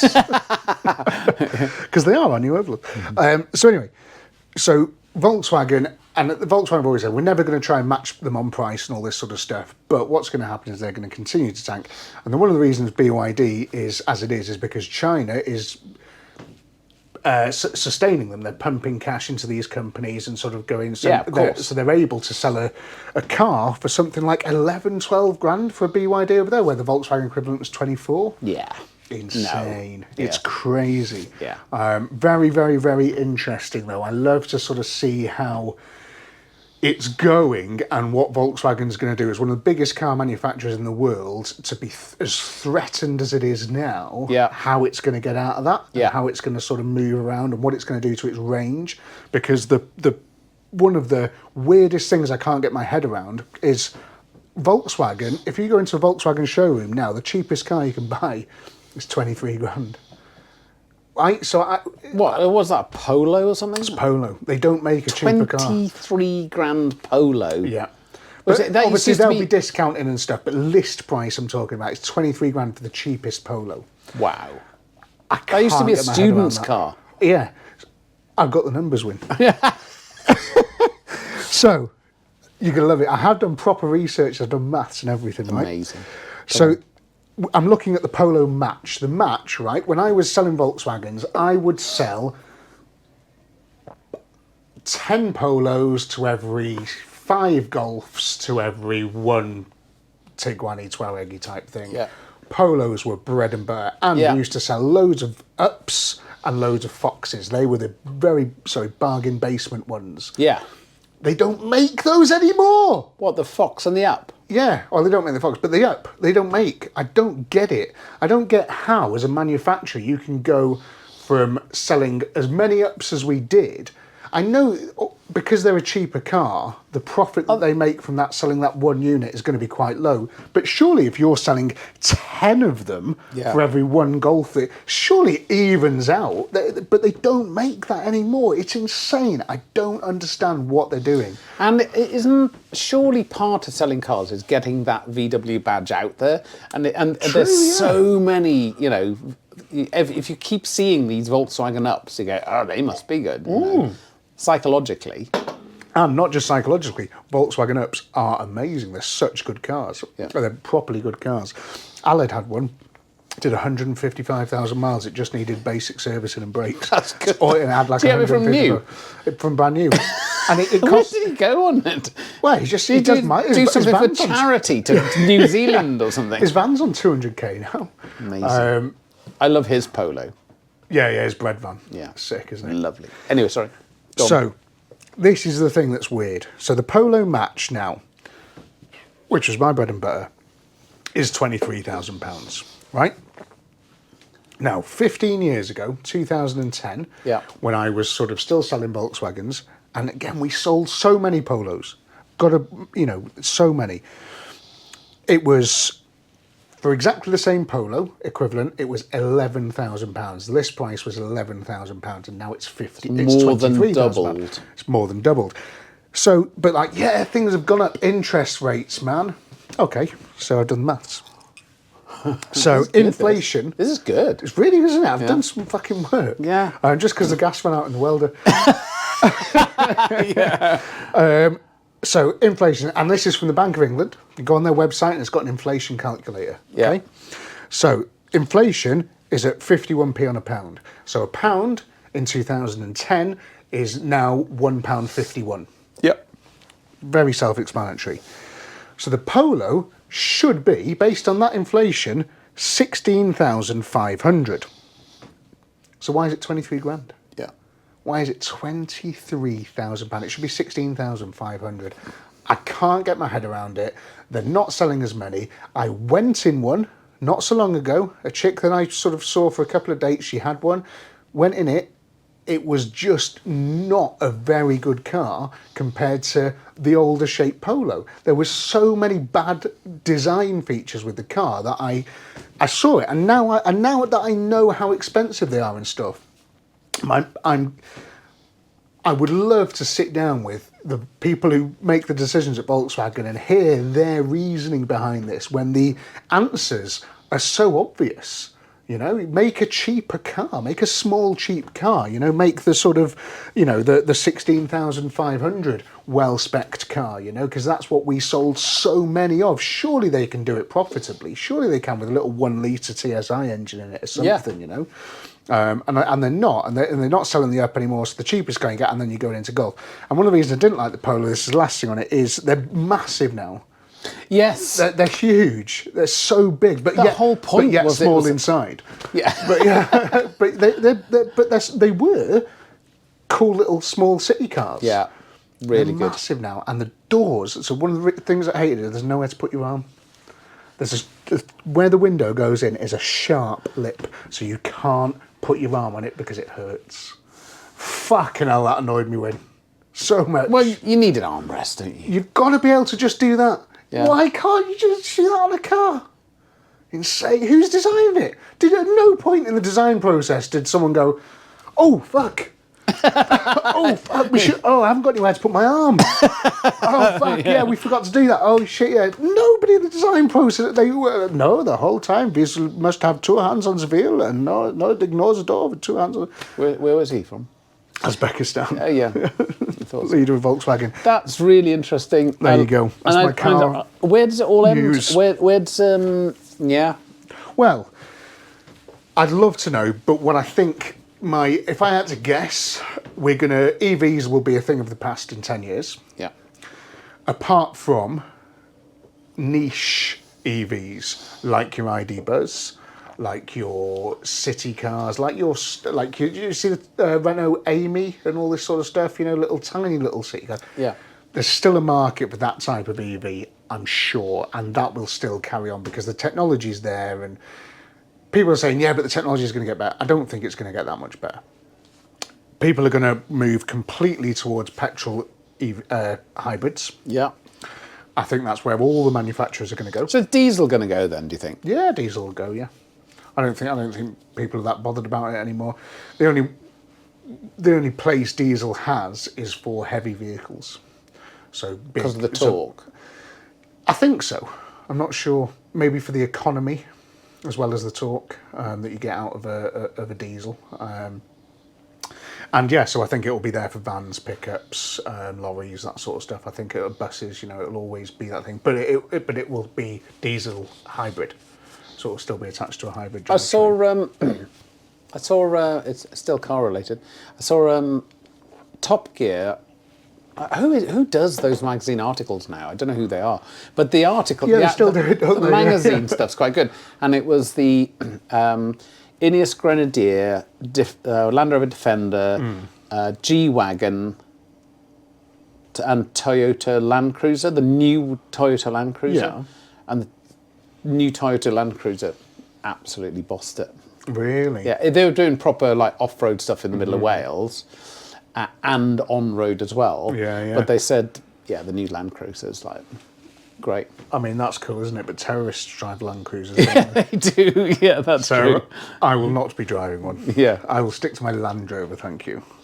On the subject of terrorists, yeah. when I was in the Falklands, Oh, yeah. there was a padre. So like military vicars are called padres. Oh, wow. It's okay. nothing to do with terrorists. It's a really bad segue. Oh, no. You remember last time we were talking about me having that massive party and then getting in the shit for Yeah, hilarious, yeah. Well, it's called esprit d'escalier, isn't it, in French? It's like you remember something and you're halfway down the stairs. And it's like, so I'm at home and I go, I forgot to talk about the padre. So, what's that in French? Esprit d'escalier. Oh, wow, okay. Yeah. Well, So- learn something new every day. He was an absolute superstar, this bloke. He was, he's like proper ordained, dog collar, Yeah. all that sort of stuff, wears like RAF uniform, but like they have their own sort of version of it. Yeah. First of all, he was outrageous because he'd go on about, he said, because he'd come to the bar and he'd go, fucking, there's another one in my audience, congregation yesterday. And I said, what do you mean, Padre? He said, fucking born again Christian. I said, you're a man of the cloth. Born again Christian. Yeah. He said, no, you don't know what it's like. He said, they've got all these questions. And he said, they're just like so happy. He said, if they're so happy, why don't they just fucking go now? It's like, go now. So he was superb. So I really hit it off with this guy. I did wonder what you were going to say then. No, so really hit it off with this guy. And we were having a few beers one night. And he was saying, he said, yeah, it's all right for you.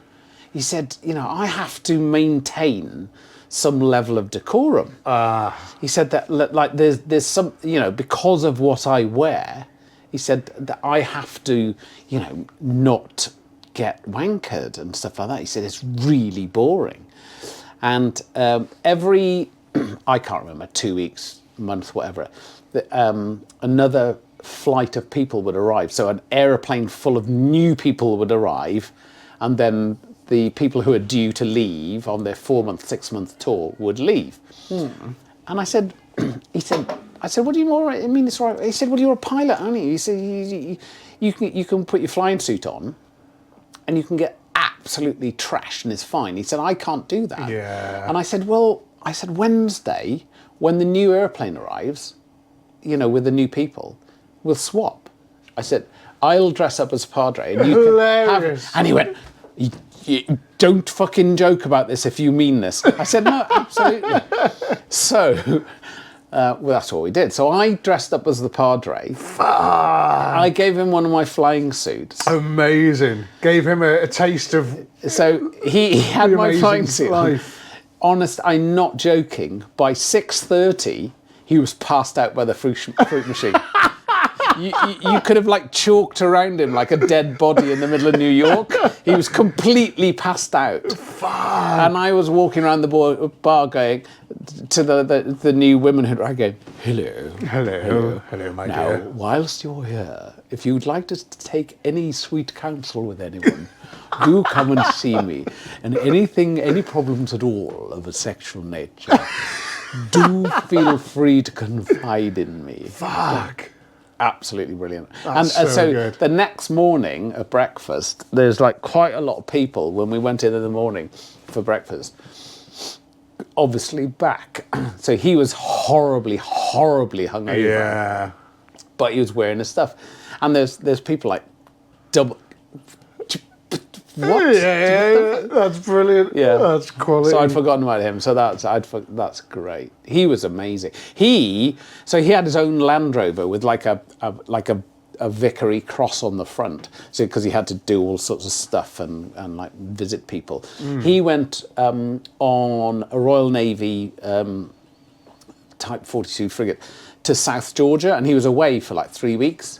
And he was going, just use, he said, I'll give you the keys, use my Land Rover. And I was about 4 days into this, so I had my own Land Rover. Yeah, but it was the Padre's Land Rover. And the warrant officer in charge of the motor transport pool, the MT pool, came up to me and said, hello, sir. He said, you appear to be driving the Padre's Land Rover. And I've noticed that you were driving it yesterday and the day before. I went, yeah, don't worry, Mr. Brown, because you call warrant officer Mr. Don't worry, Mr. Brown. The Padre gave me his keys. I don't think so, sir. Give me the keys. Oh, fuck! No way. Yeah. And I suppose you're going to want this fucking dog collar as well, aren't you? He said, I'm going to have to stop going christenings next. Absolutely That's brilliant. hilarious. He was brilliant. He was absolutely brilliant. That's great, isn't it? Can we have a wee break? I was just going to say, can I have a wee break? Yeah, but yeah, let's do it. Okay. That was lovely, wasn't it? It was a clap. You've got the clap. Sorry. Oh, that was shit.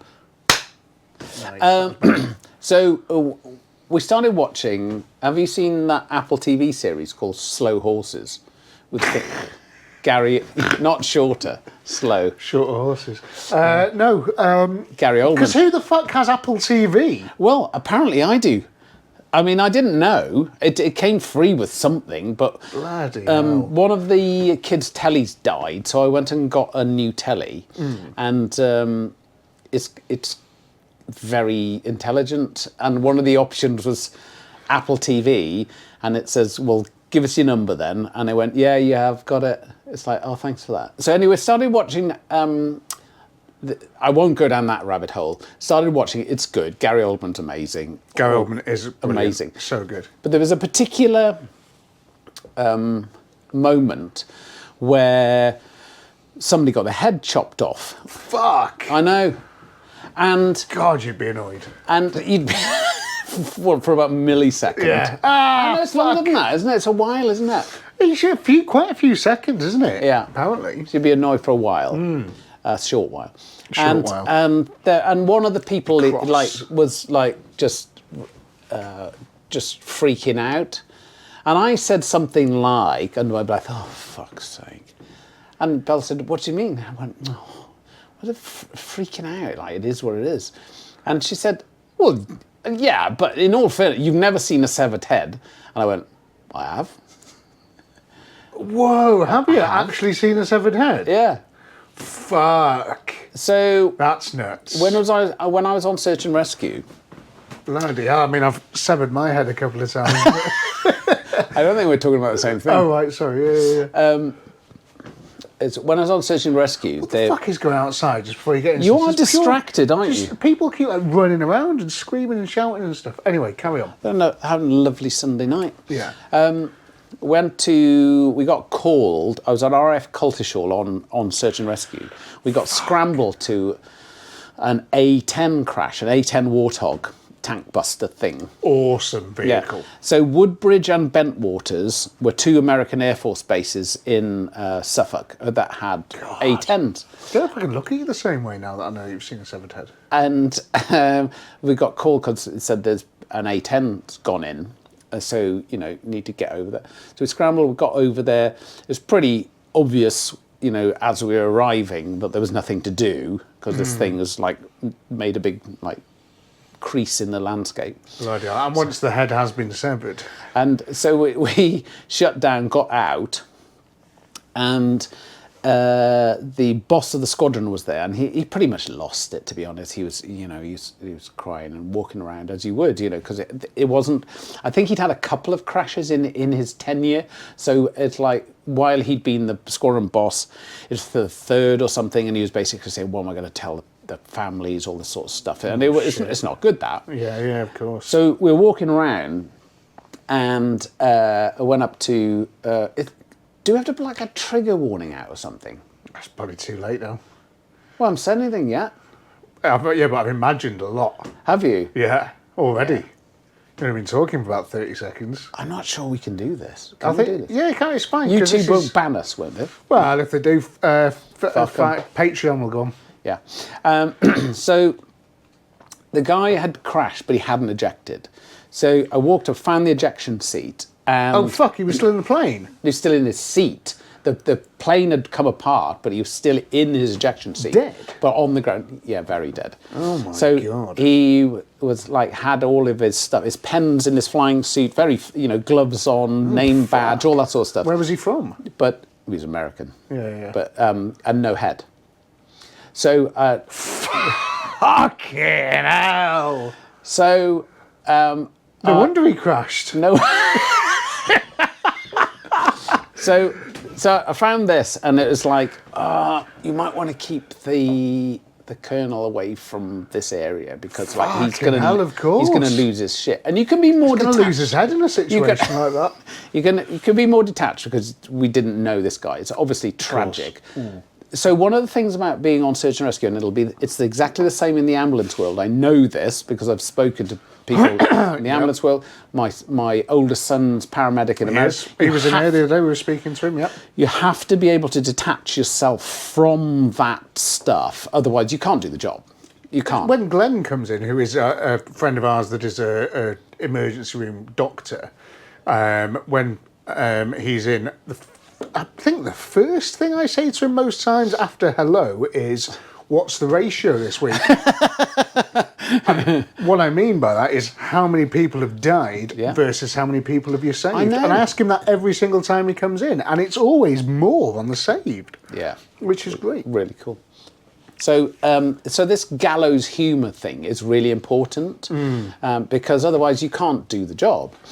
And anyway, so I found the seat with the guy in, bless his, God bless his soul. And I'm just saying, look, we need to keep the Colonel over that way. How long after the plane crashed were you there? I can't remember. Probably 20, 40 minutes, something like that. I don't know. God. So he's over there and he's walking around and he's not in a good way.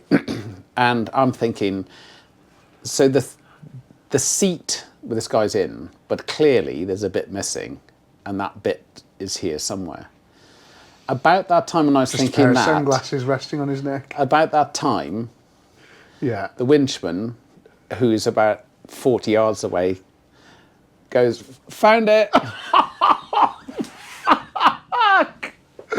Oh, it's dripping. And it's literally like, "Mate, put it down. Put it down. Put it down. Come here. Put it down. Come here." So Shut the fuck up. So anyway, and horrible thing. Yeah. To see. Awful. But so it all came from an argument for Bell going, "Well, you've never seen a severed head." I have. Good God. Yeah. So that wasn't very nice. No, it doesn't sound very nice. Thanks for that cheery story. Yeah, sorry about that. And if anybody was any way involved, because it was a very, very, very long time ago, I'm very sorry. But Be a hell of a coincidence, wouldn't it? It would, though. It would be a coincidence, but you never know, do you? You never know. But yeah, it's always stuff like that. I always think you've got to just if everything devastated you like that, and you couldn't approach things with a bit of I would I've always thought if imagine if that happened to me, I wouldn't want it to never be talked about because everybody was sad all the time. Well, that's where I am. So if you were sat here with Aled or whoever else, and my head had been lopped off, if you never talked about me you again, crashed your Enfield, fucking hell, might happen. It might happen. Yeah. But if you never talked about it because it was just the saddest thing in the world and you couldn't have a little whatever, you couldn't approach it from a sort of a human ability to get through it, however because it's horrific, must have been a horrific thing to see. But if I would prefer you to be sat here joking about me sat over there with a severed head, rather than you never talk about me ever again. Do you know what I mean? Yeah. Is that the only time you've ever seen someone with a severed head? Yes. Fucking hell. It's amazing that I've seen one, isn't it, really? It is. But anyway, but that's how I'm wired. Was he okay? That's how I'm wired up. And that that's the world I lived in for 30 years. Yeah. That's how everybody was wired. There were 14 funerals during my career. I didn't go to all of them, but colleagues or friends. So 14 people in my era died flying. And you don't suddenly, what do you do on a Monday? Do you go, "I don't want to do this anymore"? So you don't. You go, "Oh well, wouldn't." And I have been asked this before. You say, "Well, how do you then get in an airplane?" It's you never think it's going to happen to you. Oh, 100. That's the same with everything. It's like everything. Yeah. But you don't think it's going to happen to you. Yeah. And that's why you burn pianos, drink 1 million gallons of beer, get wankered, put all of the drinks on the guy's the dead guy's bar tab. bill. Yeah. And it's just like, because that's what I'd want. Yeah, of course. I've always I'd much prefer to be remembered in a jolly way. Yeah. In a happy sort of laughing way, rather than just Definitely. the saddest thing in the world. Because there's some things that you can't really laugh and joke about. No, absolutely. And absolutely. and that's the saddest way to go. Yeah. and you know, unfortunately that, you know, things like that do Or like happen. stepping on a rake. Yeah, repeatedly until Yeah. you're bludgeoned to death yourself. Have you ever tried that? You know, it's I a think classic. It probably happened. I've done that. You know, there's like, because it's a cartoon Tom and Jerry thing. You step on the rake. Yeah. And Simpsons as well. I've stepped on a rake. They were like when I was about like 15. Just go, yeah, but it's not like that. And it went between my hands and smacked me in the forehead. It's like, oh yeah, it does work. A friend of mine had a axe, and we were chopping stuff. Yeah, Just as you do. Because you got an axe. Yeah. And you were chopping stuff. Yeah. And he missed the stuff. Can't remember what it was. Probably something. Oh, did he get his timber-related. leg? And he went shabunk Yeah. straight into his knee. Yeah. Straight into his knee. And I remember us all Did it being like, smart? "Ah." Did it smart a bit? I think he just dropped to the ground, and we were just sort of like, you know, when you, because we were probably 11-ish, something like that. Did he say, "Oh golly, that hurts"? Silence. Yeah. From all of us. That's worse. Yeah, from all of us, just silence. Yeah. And we were just like, Did all of you a sudden it wasn't fun anymore. Did you instantly think, "I'm going to get in the shit for this"? 100%, yeah. We're like, Oh, they're going to blame me. we should not have been playing with an axe. We should not have been playing with an axe. And yeah, but it was right. But another thing, God, I used to get fucking injured thinking about it. Yeah. I had a Suzuki SJ410. Yeah. And I was 13 at the time. And we'd drive up and down the lane on the farm. And we'd just spin this thing round all the time. It was great. And rolled it once doing a J-turn in the field. My uncle stood there with a tankard of beer just laughing as it fucking smashed onto the field. It was just like, I had 3 of my friends in it like, and he was just hammered, just watching on the side of the field. It was great. Yeah. Got away with it. Yeah, absolutely fine. We fucking rolled it back over. My uncle hammered. And again, I don't know how much of my memory is accurate in this, but I'm pretty sure this is how it happened. He had his company car was a Hyundai Elantra, and the field, he was stood on the fence, like leaning on a post like this, as we were ragging it round. I tried to do a J-turn and it fell over, and he was there having a fucking tankard of beer pissed. Just went, fucking hell. And it flipped over, and he hammered, got in his company car, drove it into the field, attached to rope, pull us back over. Yeah, just carried on. It was fucking great. He's a practical man. Practical, just got shit done. Yeah. But we used to do this. We used to play this game. Jack used to play this game, and we would facilitate Jack playing this game. Who's Jack? The guy with the knee. Oh. And Without a knee. without any. And one of the things we did was so on the SJ410, the tailgate opened like that, so it was just a gap in the back, so it was just a complete hole. Right? Yeah. So it's sideways on, but it was very stiff, so it wasn't wobbling around and moving or anything. So we would drive at various sort of speeds, and I don't know what the point in the game was, but he'd have to run behind and, like, in a sort of, film sort of way, try and jump into the back as it was driving. And, we'd sort of do it in various speeds, and he'd, like, sort of jump in, like, speed or whatever, and it was great. Yeah. One day, I was looking in the mirror, and I'm driving. I'm 13, he's 13, and my other mate's there, Tom's there, and we're fucking children driving this Jeep. I was like, and as soon as he jumped, I just fucking hit the brakes. Slammed on the brakes. So we were like, whoa! And I just saw him go past me. Just like completely past me, just fucking brained the dashboard. Like, Oh shit! Oh god! And then all of a sudden, it's the axe of the knee again. Everybody's quiet. Just like first one to speak loses. Just like, and like the Jeep's just idling. Like, brum, brum, brum, brum, brum, brum, brum. Sorry, mate. You all right? And he's like, pouring down his face with fucking blood, and like, oh fuck! But he was fine. I think. Because we had a Morris 1100 that failed an MOT that we used to drive. We had a field behind our house. Yeah. And I might have said this before, but so I was about 12 and my sister was 8. Right. So I had this idea that if you take the piece of wood that covers a spare wheel in the back out, and I had a long piece of rope. Yeah. And if I gave her some motorbike gloves and goggles, she could lie on that. And there's a handhold, there's like a thing to lift. She could like that. And I drive around the field, and at about like 35, and and when you turned the corner, she came like level with me. But she was doing like 60. Slingshotted round. If she'd hit anything, if there'd been something in that field solid, she'd been wiped out. Fuck. What's the closest you've come to dying? Have you ever thought about it? I was just about to tell a story then. This is probably, there's going to be fucking loads, isn't there? Because I'm constantly fucked about. Probably earlier on today. Yeah. But,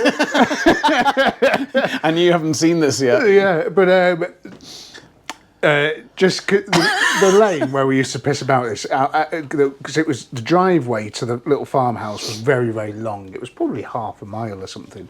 But it was windy, and then at the last bit, it just went up a massive hill, and you got to the house at the top. Yeah. And it sort of twisted down a bit. And me and my mate Colin were thinking, like, what are we going to do? Because we were, bored, and we're like, let's make a go-kart. Because you do, don't you? You do. Make a go-kart. Yeah. And we didn't really have the materials we needed to make a go-kart, but what I did didn't have a pram. Yeah, but what I did have was an Ivor Williams single axle trailer. So this brilliant. Quite large single axle trailer that was just sort of parked up there. Because I'm an engineer, Wynne. You are. You're not a mechanic. You're an engineer. From an early age. Yeah. You're a very gifted man. I'm born that way, I think. That way inclined. Yeah. So I spotted this trailer, and it's got two wheels in the middle, and then it's got this point at the front with like a socket. And I was like, how easy would it be to just connect a plank of wood with two wheels either side and a big bolt that would land in the socket? Yeah. So where your tow bar would be, it's a plank of wood, two wheels, rope on either side, and we sit in the trailer, and that's how you steer it. I know what you're thinking. What could possibly go wrong with that? No, perfect. Yeah, genuinely though, fine. A few things we didn't work out, like brakes and stuff. We'd made this thing, and fucking hell, I remember looking at it going, oh, this is how we die. And but we're too far down the rabbit hole then, because we'd spent all afternoon making the bit of wood with the two wheels on it. I don't know what the wheels were off as well. I think they were probably off a fucking Mark 1 Golf or something. We'd made a car, like it was really heavy. Yeah. Really, really, really heavy. So we to steer it, because the trailer had these things, we sort of removed bits of the trailer, so we could sort of put our legs in the V, and one of us sort of sit behind in the trailer, and then the rest of the trailer was here, but there was no front board to the trailer. Right. And then the thing at the front there, and you'd steer it like that. It was fucking dead cool. And so we launched it at noon from the top where the house is to go down this hill. And what I'd done is I'd asked Colin if he wouldn't mind going in front. So I was behind him, just because again from an engineering perspective, I just thought, he's going to be softer to land some sort of cushioning in front would benefit me. So I was like, you go in front. You'll be an air slag. Yeah, you steer. I'll just go behind and hold on to these bits, and we'll be fine. And there was probably a very sharp, maybe like almost a 120 degree sort of hairpin at the bottom of this hill. Yeah. And it was a big, wide open hairpin where we used to jump cars and stuff, because there was a little bit of a jump there, and smoke weed and order pizzas to and stuff. And there was a big valley as well, which we fell down a couple of times in the middle of the hairpin. And at the bottom was a Volvo 440. Do you remember those? Yeah. So it was my auntie's Volvo 440 that had failed its MOT or something. She got another car, and then it was then mine to fuck about with. Yeah. So it had broken it somehow, and it was parked down there side on. Yeah, and it was just stuck there. It was just stuck, but it was like you could park probably 5 cars there, and you still get past it to get to and from, which family did. So. And thank you, if Aunt and Uncle are listening as well, Donna and Mike, for letting me do all this shit. Thank you so much. It was brilliant. Yeah. What a great childhood. So the the Volvo was parked outside on, Colin's in front, and we're like, fuck it. So chocks away. This thing just starts barreling down this hill. Yeah, it's got a lot of weight to it as well, hasn't it? So fast. It's got 14-inch steel wheels on it, like it's got an axle off a Cavalier on it or something like that. Yeah, that's great. Flying down this hill, no way of stopping it. Maybe hit the side of this Volvo at probably 30 mile an hour, so about 40 mile an hour. Bang, side on. And I just watched Colin sort of, in my head, if I could draw it as a cartoon, he'd disappear into like a red mist. Just between me and the Volvo. And we just fucking slammed it. The front wheels just buckled, went underneath the Volvo. And like the trailer sort of ended up hitting the side of the Volvo. I was fine. Colin was fucking in a bad way. Like, he was in a bad, I can't remember if he broke anything. Maybe like broke a toe or something like that. But in a really, really bad way. Parents had to come pick him up and just a bit of PTSD. That's all. Yeah, and I remember like he came up, a few days later or something after it was all right. I remember the car was still there with this trailer embedded in it. And like my uncle was so great because he is so great because he's a sort of bloke that wouldn't get too involved. Yeah. So he'd be like, what are you going to do now then? How are you going to fucking get that out of there? And rebuild my trailer. So it was great. That's good fun. That's great. That's a good place to end. That's superb. Yeah. It was a lot of fun. What about you, close to dying? Yeah, well, we should do a whole podcast on could. The closest you come to dying. Yeah. Well, there's definitely... I once broke down in a tunnel with two lorries coming behind me, one overtaking the other, and I was stopped in the middle of Conwy Tunnel, where there's only enough room for two lorries to go. That's diable. And I was stopped. Yeah. And I remember seeing them behind me and going, please notice me. Please notice me. Please notice me. And the guy pulled out at the last minute. And pulled out. Fucking hell. Anyway, sorry, go on. That would definitely have done it. That was close. I think like younger farms again, because my uncle had a massive dairy farm. That's great. So dangerous. So dangerous. So a massive, massive hayrick. It's probably not as big as I remember it. I nearly bled out on the farm once, and I've still got the scars all over me to prove it. Just pissed like at 14 years old, hammered. It can't throwing be right. Whiteys, smoking loads of weed, hammered. And I was broken glass everywhere, and I can barely remember it. Blood everywhere. Sorry, carry on. No, but it's farms. They're dangerous. Because my cousins were much older than me, so they'd make these tunnels. Still? No, they're both dead. Oh, God, everybody dies. Do they? I'm the Grim Reaper. Everybody that knows you. Yeah. So they'd make all these tunnels through the hay. So they'd that does sound dangerous to start with. It really does. And now I think about it, that could have been easy. Smoking or not? No, not in the hay, but definitely with torches, really dusty, and there'd be like corridors you go down, and then they'd make a room, which is clearly a massive weak spot in a hayrick. Yeah, of course. But it would be like down in the bottom. So that would be a great way to go. Yeah. But never had any problems with that. But it's just like there were no adults. I don't remember adults. Just remember my uncle he would be there if it was completely crucial. Yeah. Completely crucial. Like it was the moment to of put life a tourniquet on. Yeah, but if it was life or death, he'd wait until it was the last minute of life or death, and then he'd be like, okay, I'll intervene. But definitely for me, and I may have said that in an early podcast, but on my course at RAF Valley when I was a student, there were Qataris on it, and we did a low-level sortie where you flew high level to March in Cambridgeshire, dropped into March, which is a village, and then there was a route to follow. And this guy had got lost, so he thought, I tell you what, I'll go back to the start. I do remember this. Yeah.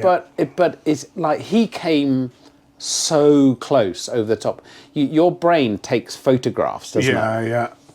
And at the point at which he went over the top, directly over the top of my airplane, my Hawk, I saw every rivet, every streak of hydraulic fluid, every dirty fuel, everything. absolutely everything. And how he missed my tail, I don't know. But had he been like a foot lower, he would have taken my head off. Fucking hell. So that's definitely the closest. Definitely. Yeah. Without it, and I wouldn't. It's a great way to go because it's like flicking a switch. You wouldn't know anything about it. Anything at all. But I mean, there's been so many. I love a good top speed run.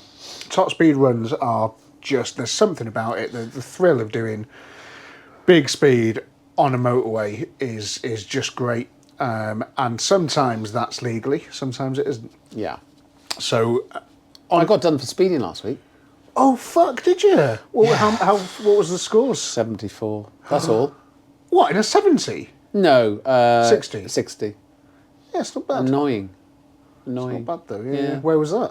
On the way back, from Oswald Street to Wrexham up that road, and there's a bit where it goes into dual carriageway going up a hill. Yeah. So you pull out and you always hammer it up there, and oh seriously, sneaky bastard. Fuck. Yeah. So what, were you in the Merc? Yeah. Oh shit. Okay. How many points have you got now? I don't know. I only got the letter this morning. So have you got no points so far? No, I think they've all expired because I got up to like 9. Oh, fuck. But I don't think I've got any at the moment. Don't know. When you're flying planes, is there an equivalent thing for like if you do anything wrong in your jets while you're doing missions or sorties or whatever? Is there a like black checks, like, wow, Wynne's done this, fucking that's one. You've only allowed 3 strikes and you're out type thing? I mean, not really, but you can definitely, if you did something outrageous and then you can they'll just chuck you out. It's the military. There's no sort of like slap on wrist, no, written warning, you're out. Yeah, I think if you did something horrendously bad it was negligent, that's the point. Does anyone do anything like that you knew of that would ever that got a bollock? Did anyone ever sort of low fly over a town or something, or just? No, there's an American fired the gun. There was an American guy who was going through flying training this isn't a story we were told, and he said to his girlfriend somewhere in Oklahoma, I'm going to fly over the town. But he didn't just fly over the town. He flew down the main street in a T-38 with the reheat on, and he got chucked out. And it's you're obviously a rogue sort of guy. Possibly worth it. Probably. Possibly worth it, yeah. There is a guy very famous story, who stole a Hunter and flew it through Tower Bridge.